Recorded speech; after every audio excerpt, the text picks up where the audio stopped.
Hello, Uganda. Hello, Uganda. Good evening and welcome to this edition of the Hot Seat on 933 KFM. I welcome you, our listeners, across this beautiful land, the Pearl of Africa.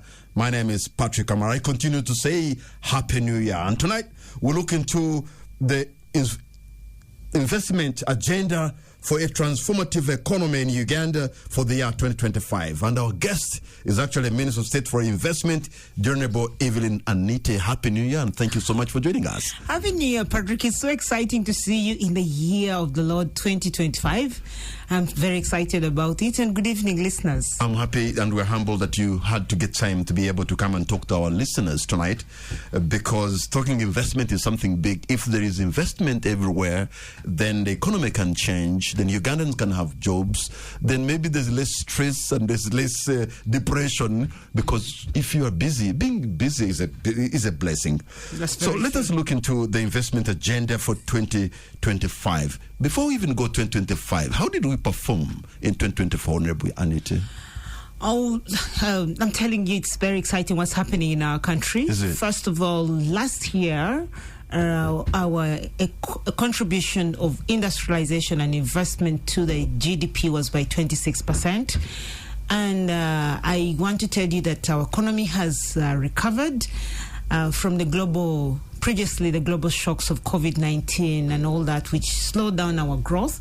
Now we are growing very fast, and our target is to grow by at least a rate of 8%. We want to surpass, now we're at 5.4% of GDP, but we have resolved that moving forward, we have to grow our economy by tenfold, and this resolution was headed by His Excellency the President, General Yoweri Kaguta Museveni. So we have zeroed down and analyzed our economy to the extent that we have brought it down to ATMs. Quick ATM, agriculture, tourism, and manufacturing, right? Manufacturing and industrialization.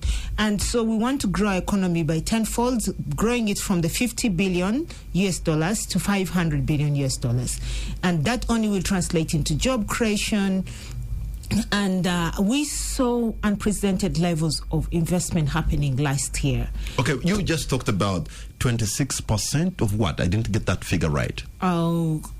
8% rate. Okay. Actually, it's a growth rate. A growth of 8%. Yes. And what does manufacturing and bring now as we speak in terms of 26? Yes, that's what I wanted. To the GDP. That's what I wanted you to explain. Contribution of industrialization. Does that make it the biggest contributor to the GDP? It is, followed by agriculture.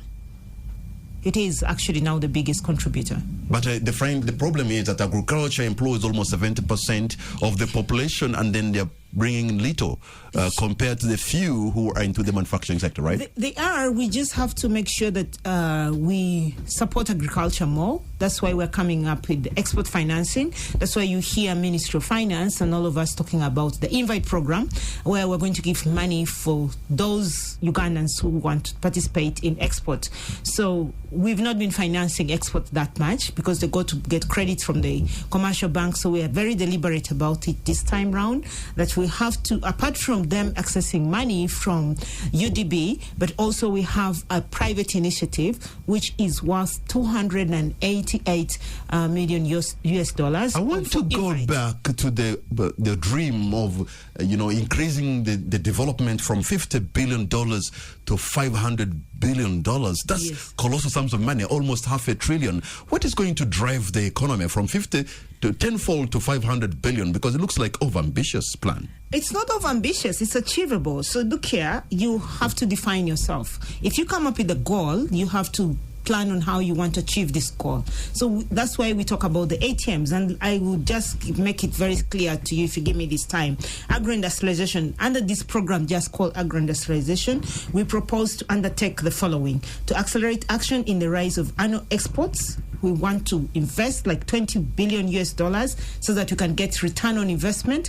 If we export more, we invest in the export, we will be able to get more return on investment. That means that we will get more currency in our economy. Therefore, it will contribute to the growth and propelling our economy to the target of 500 billion. And we can only do that by facilitating the process of access to credit to small medium farmers. We have to make them to have access to this. Okay, the 500 billion, Honorable Anita, what time frame are you talking about? 15 years. Okay, 15 years from now. Yes. And how long has it taken Uganda to reach $50 billion, economic weight we have right now? It has taken quite a long time for us to reach there, but you should remember that our economy first collapsed in the Idi Amin's regime. So it was a collapsed economy of only 5 billion. Then the economy started recovering, but it had so many challenges of wars. The war that northern Uganda was ravaged with war for over 20 years. And it's only now that you can talk about cultivating in northern Uganda, because back then you could not cultivate in northern Uganda. So that whole land, which contributes to the total land size of Uganda, was under captive.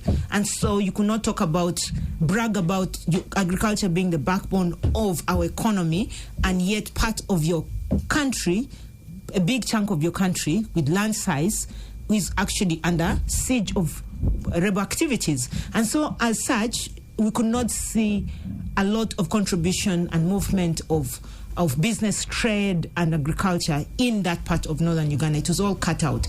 So that slowed down our growth. Now that the whole of Uganda has been pacified, it's only proper for us to now invest. You can see that you think that it's baby steps. We've been investing money. Now we've invested like 2.125 trillion in the PDM, and that investment is translating into the growth of the economy, because the people to whom we've given this money have put it to good use, and then they are able to trade, they're able to have a better living, and they're able to cater for their basic needs. Hence, it contributes the money. Those who are not in the money economy now get into the money economy. I want to pick out the one element in the ATM, and that is the tea, because the tea now, tourism, perhaps brings about $1.5 or $1.8 billion, right? And if you are to get that in 15 years, assuming we continue getting that, it's about $15 billion. Or maybe if it grows 100-fold, that will take us about $30 billion in 15 years, I suppose. What else that can really catapult this economy from $50 billion to 500 to half a trillion in 15 years? But you've just forgotten that it's not only the tea alone. No, I just picked one of the tea, from your ATM, which is like the big stuff, right? You only pick the tea, which is the tourism. It's bringing you $1.5 billion a year. In 15 years, that could be like $15 billion. Let's hope it grows. Maybe in 15 years, $30 billion. But then the ATMs are like, and that is way below. Yes. Therefore, if all of them thrive well, then we have the possibility of actually hitting the 500 billion in the 15 years. That means that we don't have to lose sight. We have to do certain things which are very deliberate. For instance, under industrialization, we have to formalize our businesses, and we have to be very frugal about this, because 80% of our businesses are informal. And now if we formalize these businesses, then that means that we will get more money in the economy, because people are doing things in the, how do they say, Kenyaji way. They just do it in the local way, the Juakali way. And as such, it doesn't reflect on the economy, because they're going to undersell their products, and sometimes they make huge losses. But if you formalize these businesses, they will become credible, and they would be able to attract credit, not only from Uganda, but also externally. Okay. As it is, we are not able to attract foreign credit because our businesses are informal. So it's only government that is leading in attracting money or foreign currency in the economy. So if you formalize more businesses and industrialization alone, I'm trying to tell you how practical it is that we can actually hit the target of 500 You seem to be very optimistic and passionate about the PDM, the Parish Development Model. Government has put in over $1 trillion. 2 trillion. 2 trillion now.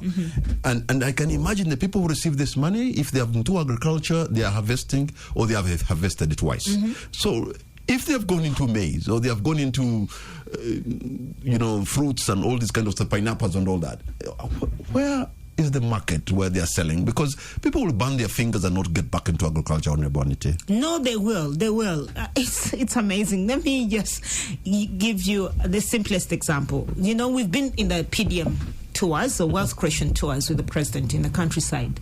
And as we're touring, by the way, we've done 9 zones out of the 18 zones of the country. This guy is the campaign, right? No, please. I saw your smile and I'm like, I'm not going to look at you. Okay. Campaign in disguise. It's not campaigns. Let me tell you, if you listen to the president's speeches in these times, we don't even, apart from donning ourselves in the yellow outfit, which is our uniform, that we were meeting the party chairman as well as the president. But if you hear our speech, we're very deliberate about wealth creation, getting our people out of poverty. That's why we go as far as just checking how they have utilized the money. And I will tell you, somebody would say that I got the 1 million and I bought piglets. Sorry for our Muslim brothers and sisters. I bought piglets, but my piglets have now produced from 2 piglets, now they're 30 piglets. And I'm going to sell each piglet at 150,000. You get it? Mm-hmm. So tell me such a person who was not earning anything will actually get out of agriculture, yet he has now tested the value of money. And the other one bought 1 cow, and the cow has given birth to another calf. And she's optimistic that this is going to continue multiplying if he just remains consistent. By the way, business is not for the faint-hearted. I speak like this, I'm a businesswoman. If you are faint-hearted, you're going to give up in the first day of the first year of your birthday. You can't even see this. You can't even celebrate the first birthday of But you also know quite a number of Ugandans are into maize production. But you asked me a very valid question. Mm-hmm. Where is the market? The market is within, just the market within Uganda. You already know that is 46 million people. But did you know that up to today we are still importing food? And so if we first of all just concentrate on the Ugandan market, that's a big market, but that market is not big enough for, if all of us go into production and productivity, it's not big enough. So what have we done as government? We have made sure that we have cultivated good relations in the region. We are targeting the 300 billion. As a Minister of State for Investment, you know that Ugandan farmers and Ugandan products have had difficulties entering markets in the region. For example, our maize was being rejected in South Sudan. President of Uganda has had to beg Kenya to buy our poultry products, has to beg Kenya to buy our milk, and has to beg Kenya to buy our sugar, and that is even before a PDM increases the volume of production. If we're going to have a bumper harvest, and yet we're here trying to beg our neighbors to buy, what is going to happen when you're putting 5 trillion into agriculture? No. Don't be pessimistic. Let me tell you. That's a reality. No. You see, those realities were unlocked. That's why you have to have government-to-government relations. The ordinary person perhaps did not understand the value of trading among countries.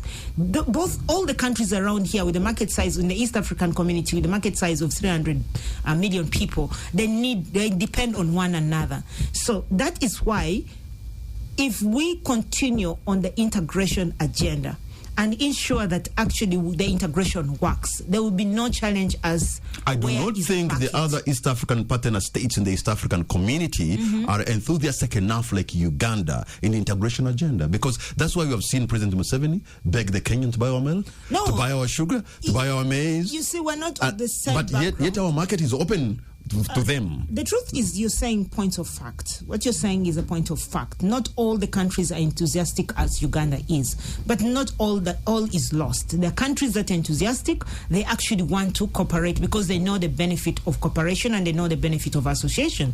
As such, if we continue pressing that button, we'll be able to solve the issue of access to market. But by the way, we have not just zeroed ourselves or narrowed ourselves on the market of 300 million people. We are thinking outside the box. When they refused to buy our products, do you know what we did? We got excess market demand. You saw we had the Turkey summit here. We got demand for 12 million tons of sugar.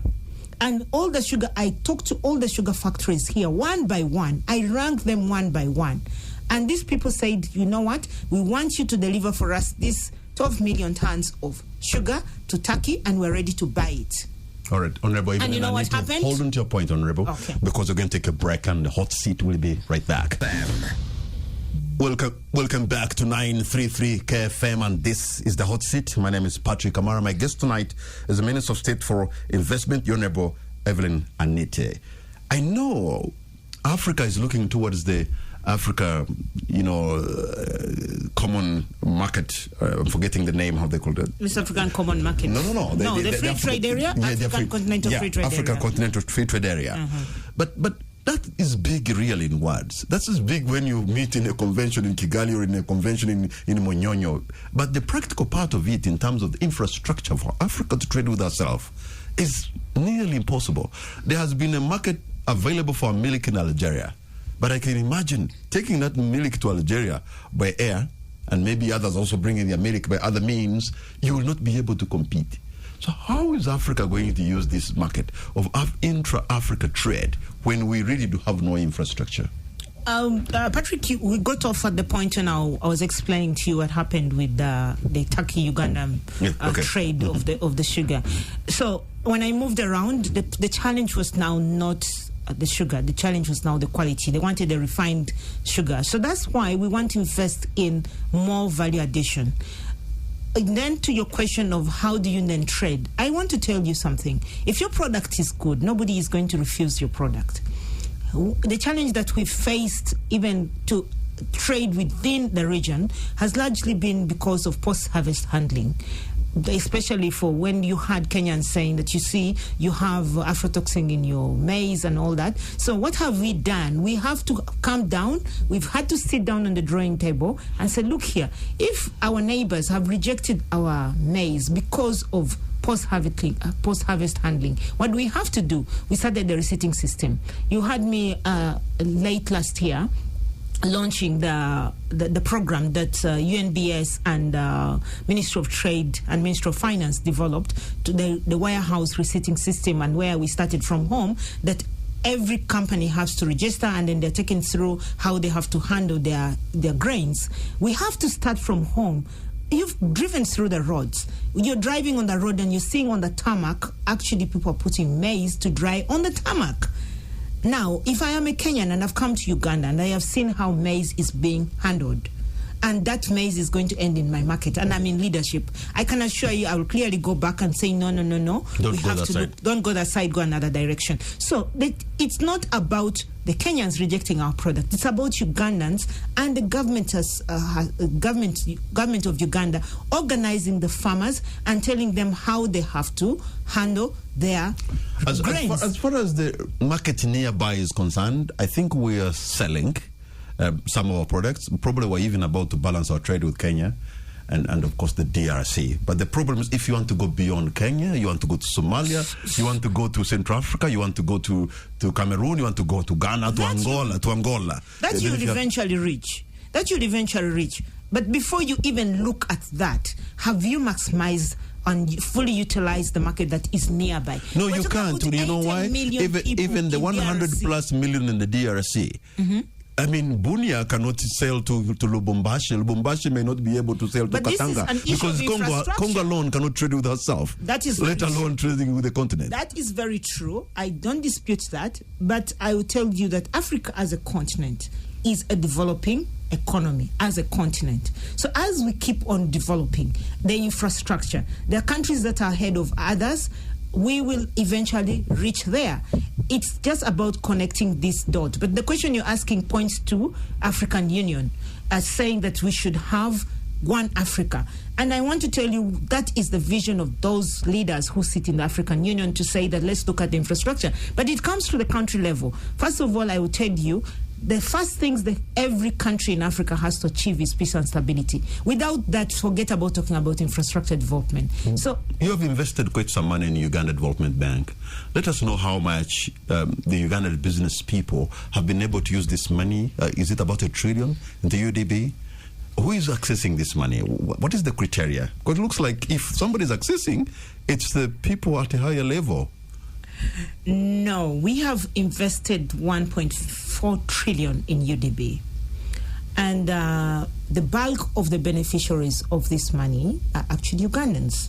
And I would really interest you to get the executive director of UDB to come and throw more light. I'm speaking at the level of of a shareholder on your behalf, on behalf of all Ugandans in UDB. I will tell you that I was very, very critical, just like yourself. I'm asking you because, Honorable Anita, this is money that should be used for investment. That's true. And the Minister of State for Investment, That's really. very true. And I'm But thinking also, it should be you're on your lucky. radar. It should be on your radar. It is. How much money is being invested? Who is actually using this money? But you're right, Patrick, because I'm not only the Minister of State for Investment. I am also a shareholder on behalf of the people of Uganda on UDB. So I will tell you with all the confidence that 90%, between 80 to 90% of the beneficiaries of this money are actually Ugandans. Ugandans by birth, Ugandans, and then the other percentage, the foreign companies, investors who have come and they have been here, and the companies are registered in Uganda. They've also benefited, and I'm being very honest here because it is true. Other nationals like the Asians have benefited from the money, but their companies are registered in Uganda. But the bulk of it is actually companies owned by Ugandans. Now, because I started a move that let us mention the names, but you see, these are creditors. Okay. We can't give the names of the creditors. We can leave them because that's going to be business sabotage. But yes. But recently there was the Doing Business Forum, and you seem to have suggested, well, government, that even local investors will get the same incentives like the other foreign investors are getting. Take us through that. Even more than that, we don't want the local investors to get the same incentives as the foreign investors. We want to incentivize the local investors more. Ugandans, and not in all sector, we're looking at the sector of value addition. And we're being very deliberate because we know that this is our country. All Ugandans are doing some investment of a sort. They're building their own personal houses. By the way, you're also an investor because you're building your personal house. You may be constructing your mother's house, or you're doing something very small. Whatever that you're doing makes you an investor. The difference will just be in the degree. But right now, when we talk about investment, we are talking about investment focusing on value addition. So we want to be very deliberate and give more incentives, because if you give very little incentives for these Ugandans, land is not attractive to them. So what exactly are you proposing to give local investors? So in terms of incentives? In terms of incentives, for instance, we're giving 10-year corporation tax holiday. We are proposing that for the Ugandan, at least stretch it to 20 years. We're saying that, okay, if a Ugandan is just starting the business, why do you bombard the Ugandan business in the first year of its business with tax issues? Give it time to grow to at least a period of 2 years, so that the person does not pay taxes and is able to reorganize their that books. Cause you trouble in the region, trading in the region, because they see them like business. No, that is incubation. You're trying like some kind of subsidies. You're trying to incubate them. When we're not talking about all taxes, you have taxes which just apply to the country, like NSSF is local. Okay, VAT is local. So you have to look at the domestic taxes, not the one that affects your neighbor. You have to look at your domestic taxes. Okay. And so we're trying to analyze the domestic taxes and see how best can we incentivize the Ugandan investor in the area of value addition. Strictly in the area of value addition. And for me, I think it's a very good thing, because you just talked about bumper harvest coming up with the investment in PDM. So you are not going to recoup your money if you don't do value addition. Let's say we've encouraged so many people into pineapple growing, and if we're just going to sell that pineapple without doing value addition and extracting juice out of it, I can assure you we are not going to get return on investment. So we have to encourage even the ones who are doing maize. We have to make sure that we encourage them to do value addition, like getting cereals. You made a lot of publicity for the Teso juice. And I'm told the mangoes that Ugandans have grown in northern Uganda and other places are not the kind of mangoes that the factory required. And I'm wondering, how did the government reach a level of putting up such a huge investment but not preparing the farmers to provide the right mangoes that are going to be used in the factory? And now the factory is not running to capacity or even a quarter of it. And I remember the president, I think, was at the launch of a phosphate fertilizer industry somewhere in Tororo that never came to be. It is coming up now. Don't worry about that. It had got challenges. Like everyone got challenges globally. This phosphate investor also got challenges which are not Uganda's challenges, but they were his personal challenges. The president alludes to the fact that there were Ugandan challenges as well, stretching to corruption. But if I were the president, but I'm not the president, so I would not say what I would do. So let me leave that point. But the truth is, if they are corrupt, so you're actually okay. No, I see you. I hear you. Okay. No, I am saying if they're corrupt people, those people should be arrested. Clearly, that's the point I was trying to drive at. Those people have to be arrested because then they're tarnishing the image of our country. But over and above the Ugandan problems, because the president says that openly. He said it when we're in Tororo, when we're opening this cement factory. He actually said it. This phosphate factory, which was here in Tororo, failed because partly Ugandans corrupted that guy's system, and then they ate all his money, and he knows those Ugandans who corrupted the system. But I still see them working freely. That's why I was pulling out my hash card. But let me leave that. So the point I'm trying to drive at is, look here. The guy himself also had his challenges. He had financial challenges, and then he had another partner with whom they went into conflicts. They were in courts. There were things which are beyond Uganda. They were in his country, and we tried our level best, because our teaching by the president is don't stiff the growth of any factory. If they have a challenge, you have to come. That's why we talk about facilitating investment and giving them care. Okay. So he says, please, let's give them care. That's why you have to see, some people think that he's being over patient, and which affects some of these things, but he understands that businesses do have to have challenges. And then on the point that you have told me about the Teju, the juice factory in Tororo, clearly that was a problem with the technocrats. From the design of that project, they made a wrong decision. So they should have designed better. We invested a lot of money, but then the design was not right, and also the marketing strategy. But I want to give you the good news that the president has to step in. Unfortunately for us, he has to step in on everything because we are not serious. So he had to come in and step in and correct this mistake. So what does that speak of you, the Minister of State for Investment? No, if the president is going to do every little small thing. It is very, very annoying. Patrick, let me tell you, I'm not as happy as I'm supposed to be, because I really get frustrated to see that we fail and we leave all ourselves and surrender all our brains to only one person to solve the mess. We all have to contribute to the development and the growth of this country. But deliberately, we are there to pull each other down. Now, that really affects the growth of our country. So, but I am happy that we have also a handful of good people in government who actually are very deliberate and making sure that things work. Honorable Evelyn, I need to hold on to your point, because we're going to take a break, and the hot seat will be right back. Welcome back to 933 KFM, and this is the Hot Seat. My name is Patrick Amara. My guest tonight is the Minister of State for Investment, Honorable Evelyn Anite. There are not very many ministers who speak with who are so upbeat like you are. I mean, I think you are eternally optimistic. Even though you're the kind of person who can actually sell sand to the Arabs. But really?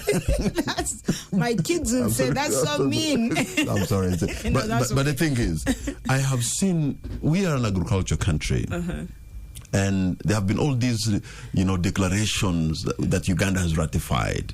One of them was Malabo, where we were supposed to put 10% to agriculture, and Malabo never came to be. And then, before from Maputo they came to Malabo. Now there's a big conference coming in Kampala. There's going to be another declaration for Kampala. Why is government not investing seriously? I know you're going to talk about PDM, but seriously, into agriculture, because that's like the low-hanging fruit, where we have comparative and competitive advantage. Look at this. There's no other country in East Africa, the regional 3 East African countries, that has the kind of arable land that we have. Everything is in our advantage. If we focus on agriculture, no other country can even dare to compete. Don't we see that? Worry not. I'm not going to talk about agriculture. No, as in from the investment one. I'm not going to talk about PDM because that's not the only investment that we've made in agriculture. I want to tell you that in agriculture, we invested 800 billion just for agriculture credit facility. And if you go in the open markets, you will borrow at 20 to 25%. Yes. But this money, we ring-fenced it to a percentage of 12%. And this was deliberate for us to be able to stimulate agriculture. But other than that, we have invested in irrigation schemes. We've invested in tractors. Honorable Frank Tumwebaze will tell you that he bought tractors for almost all the districts, most of the districts in Uganda. The government of Uganda bought tractors, not Honorable Tumwebaze. Yes, okay. Honorable Tumwebaze is the Minister of Agriculture. Okay. He's my friend, so I love to give him his credit. I see the way how you get carried away. Exactly. Friendship comes in handy. So anyway, the investment there is not sufficient enough, but we are steadily growing the investment in the agriculture sector. And we have this debate among ourselves as ministers a lot, that we have to increase the investment in the agriculture sector. And unfortunately, we are not able to do that very well because of other competing priorities. For instance, you have to invest in security. So security takes bulk of the investment because we have to secure the country. Once bitten, the English people say, once bitten, twice shy. We have been in a place of war before, and therefore we have to make sure that we protect our sovereignty. Our country has to be very peaceful, because especially when we are sitting next to neighbors who are at war. If you're in Koboko, where I come from, just across door, you're having South Sudan, in Yei, there's war. You can't even just drive through. You attempt, you're going to die. And so, if you're sitting at that hotspot neighborhood, you have to invest more in the areas where you have to in the areas where you need to first secure your country. So peace and stability, like I alluded to at first, is number one priority for government. But because there's that classified expenditure in peace and stability, it is also subject to abuse, because you're not going to question where the money is being put. So we understand Although that. There's a precedent. We have seen back in the day where people were buying junk helicopters and all this kind of stuff, including a Mutema uniform. Now, those are human challenges. Yeah, and that's we know as a country that the area of a classified expenditure has also been abused. And that's colossal sums of money, unfortunately. The thing is, now I stopped being a journalist, so I haven't done that investigation. But since you're a journalist, at least that you have more facts. That was in your time. No, so I don't have earlier life. I don't have all those details of the corruption and all those dealings in the military. But I will tell you that at least the vision is very clear. The vision is, let's invest in the security for a simple reason, that we have to make sure that our country is peaceful and it's protected border to border. Just because we need to protect our citizens. For the people who have gone into agriculture and they have used PDM money, assuming they have produced all these products, whether it could be pineapple, it could be watermelon and everything, and you're talking value addition. Value addition is not going to come just tomorrow. No, it's not. And yet they're harvesting right now. They have been harvesting. So I'm wondering, what do you expect them to do with their harvest? And when you get the bumper harvest, what do they do with it? No. I talked about. Have you seen people in Wandega market selling pineapples? Maybe 10 of them at 5,000. Do you think those farmers are going back to produce pineapples? I will tell you, Patrick, this. What we need to do is then do the value addition, because it is so unfortunate that the season comes as a bumper harvest, all those vegetables are in excess. Plenty and in excess. But then when it is off season, you have nothing. I am in a hospitality industry. You will buy just one bunch of cabbage. Instead of buying it at 1,000, you'll buy it at 5,000. The price is just skyrocket. And this is because we don't know how to handle it post. We're not doing value addition. We're not preserving it. So we have to invest in that direction. But and in the meantime, the farmers in Yumbe are in mass production of all these perishable goods, and they have no value addition. Do you think they're going to wait for 2026 when value addition comes? Because they will burn their fingers and they won't go back. My brother, that is why we're asking Ugandans that, look here, there are incentives in the value addition sector. If you come to the value addition, we're incentivizing you so that you can buy off from this sister, mother, auntie, grandmother from Yumbe. Instead of having her mangoes getting rotten in her garden, please come and invest. You who has capacity to be able to do business, invest in value addition, buy these mangoes off. That's why you saw us opening a fruit factory here. We have the fruit factory in Yumbe, first of all. You've seen us having the fruit factory in Luero. Why are we opening all these factories? It's not that we just want to go to private sector. In fact, I wonder why you're opening more factories, yet you have had a bloody nose in Teso with the Teso juice. Because you haven't even solved the issue of fruits in Teso. I'm going to give you an analogy that my mother told me. One miscarriage should not make you to fear to conceive again. Do not fear because you got a miscarriage. Well, you have to treat your syphilis or whatever quickly, if the disease has not been treated. Yes, never get into. That's why we're treating it. That's why we're treating it, to make sure that actually we stand up again. Businesses will fail for 10 times, 4 times, but you should not say that because I failed yesterday, I cannot stand up and succeed and do it again today. We will succeed.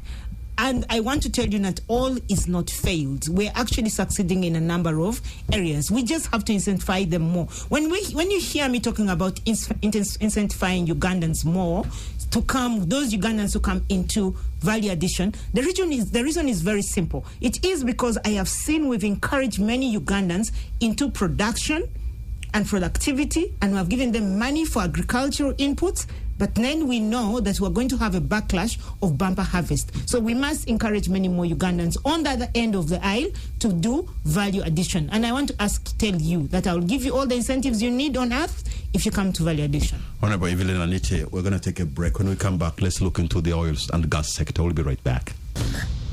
Welcome back to 933 KFM, and this is the Hot Seat.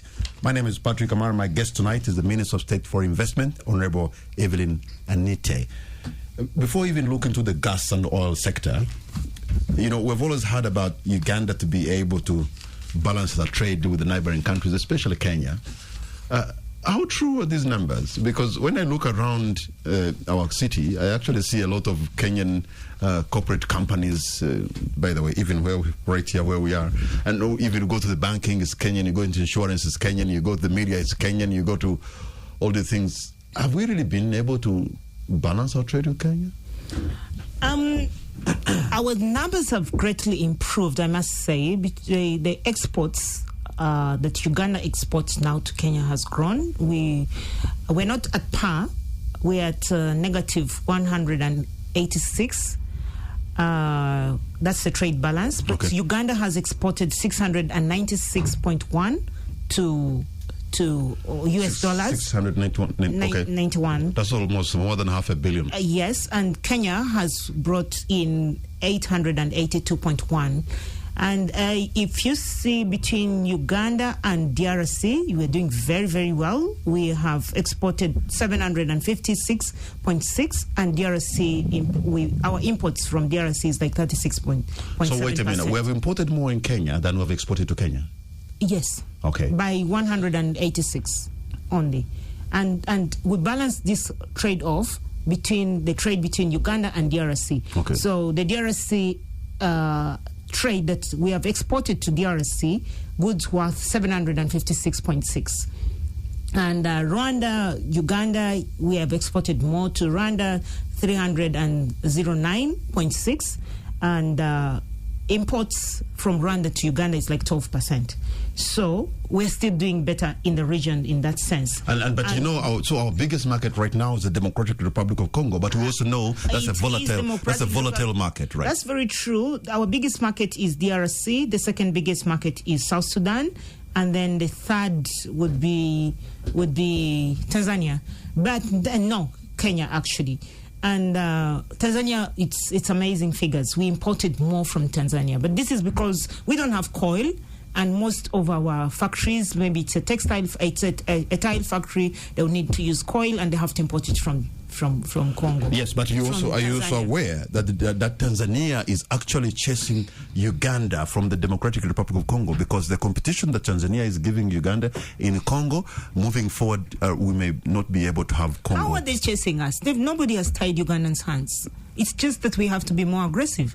They've not tied our hands. Yes, what I'm trying to say, Tanzania seems to be more aggressive in trading with Congo than we are. That's why we're organizing. So the demand for goods in Congo may reduce if Tanzania continues to be this aggressive. No, first of all, we are constructing this road between Uganda to Congo. And do not forget that in terms of proximity, we're even more nearer than Tanzania.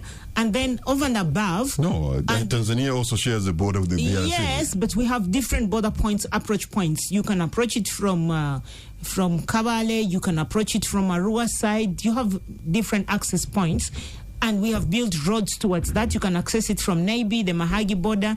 If you just work on those roads, I can assure you, the biggest challenge for trade is actually transport facility. So if you make sure that the transportation facility is done and there's peace, that's why you see us also in DRC to try to pacify DRC, to make sure that we go there. But I don't want to lose sight of your correct point that if Ugandans do not wake up and aggressively go and trade in Kenya, in DRC, we can lose the plot. You can do all that, build the roads and all that. The Tanzanians will come and use your same roads and reach the market. So it's about... I want to change gears, Honorable Evelyn, and go into the oil and gas sector, because I understand there's a lot of work in the Alberton region, and you've been waiting for the oil money, and 2026 is the year when the oil is supposed to flow. Will it? First of all, I want to give... Will it? I want to give credit to the president, because those are some of the sectors where when he puts his heart and invests his energy, time and brains, we succeed. And one of the such sectors is actually the oil and gas sector. Even before we see the first oil, the number of jobs created there. I was speaking to my friend, I call her Senga, Honorable Ruth Nankabira, the Minister of Energy and Minerals Development. I was speaking to her yesterday, and she told me, you know what, I'm the happiest minister. And I'm like, why are you happy? Why are you the happiest? She told me the number of jobs created in the oil and gas sector is just so huge. And I was asking her, what are the numbers? She's like, over 20,000. I'm like, really? Have you reached that number? The last 1 year ago, I was speaking to you, and you're telling me like 4,000. He told me that it is just you think that you've entered in a beehive. The activity that is happening there, and I would say that we talk about FDI inflows. Our biggest FDI inflows actually come through the oil and gas sector. But when that money comes as foreign direct investment, no, we got the first one. But when that money comes, are we sure that money is going to stay in the Ugandan economy? Because it's going to come. How is it? It can hit the account and go back because we don't have the expertise. We are buying equipment that is not Ugandan. How much of that huge money is actually staying in Uganda? I have told you that that's one of the areas that I'm very proud of my president. He was very deliberate. I remember him chairing those meetings and saying, come up with the local content component of this oil and gas sector. And I will tell you, we carved the local content in the oil and gas sector very well. But you also know a company can start from somewhere in Hungary or somewhere in Spain, and if it registered in Uganda, after 2 years it becomes a Ugandan, and you call it local. And it could... No. Because the local content we're talking about stretches as far as 70% of the employees in the company have to be Ugandans. And we're not, and of the 70% being Ugandans, 30% of them have to be the one to take the top managerial jobs in the company. So if but also the 1% could be taking the 90% of the money. No. Don't be pessimistic. Be optimistic, my I'm being brother. realistic. You're in the country to Zimbe, Uganda. Let's build our country.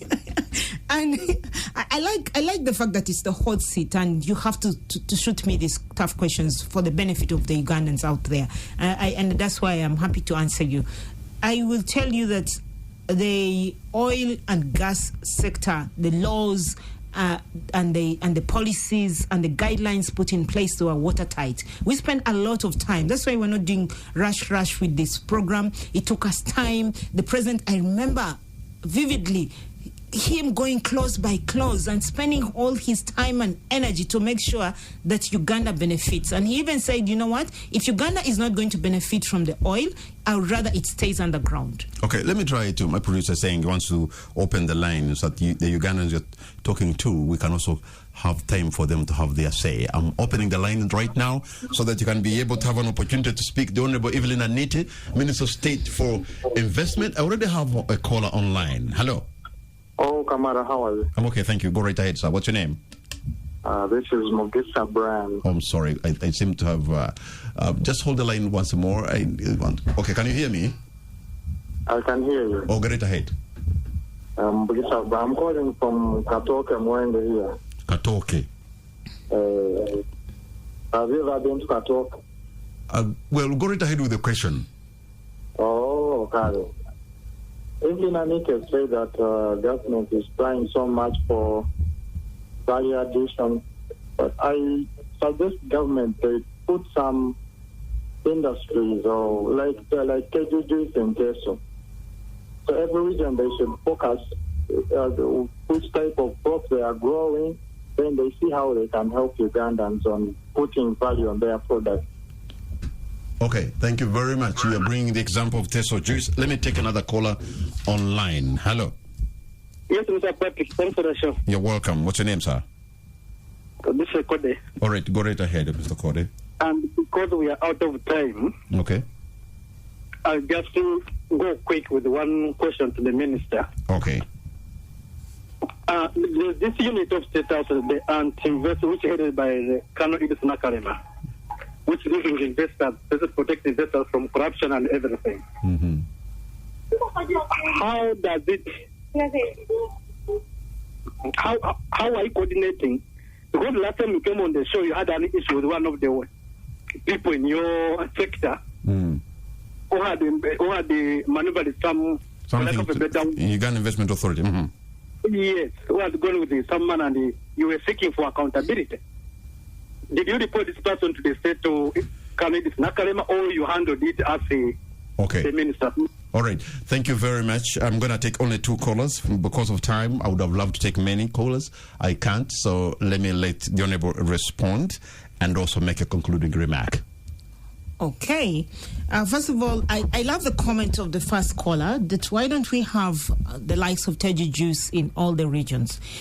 That's our plan. Not only to have a factory like Teju in all the regions, but to have industrial parks in all the regions of Uganda. That's why we talk about 25 industrial parks, because we want to have industrial parks in every region.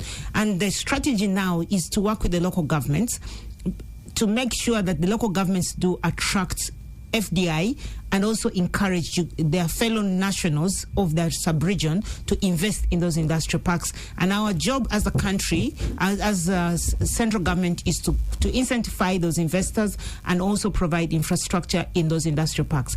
As to whether how soon are we doing this, we have already marked all the areas and we have started working with the local governments to attract investors in those different industrial parks. However, it's very difficult. Don't ask me how many we've attracted, because many people do not like to go up country. So they want to see the locals in those areas to actually start walking the journey before. But we are lucky that because of the unique minerals in Karamoja, we're seeing investors in the Karamoja Industrial Park faster than even any other industrial park. The final question that was asked, and as I hand over to you, is that, yes, I raised issues of accountability as far as Uganda Investment Authority is concerned. Those issues still stand. They are not resolved. I reported to IGG. I'm waiting for IGG's report. I reported to the president. He told me I need to keep quiet. I'm also waiting for him. I'm looking at him. When is he going to answer? So it is still there. But I've done my part. I want to thank you so much for the time you've given us, for the submission you've made. What's going to be your parting shot? I want to wish a Happy New Year to all Ugandans, but most importantly, to tell them that the year of the Lord 2025 should not leave you poor. The only way you can get wealthy is if you venture in the sector of value addition, to do value addition on our God-given natural resources. I will be available to incentivize you anytime, any day. There she goes, wordsmith, woman with the gift of the gab, a fiery lady from Yumbe. Thank you so much for the time you've given us. And this brings us to the end of the next edition of the Hot Seat. For those of you who have been listening,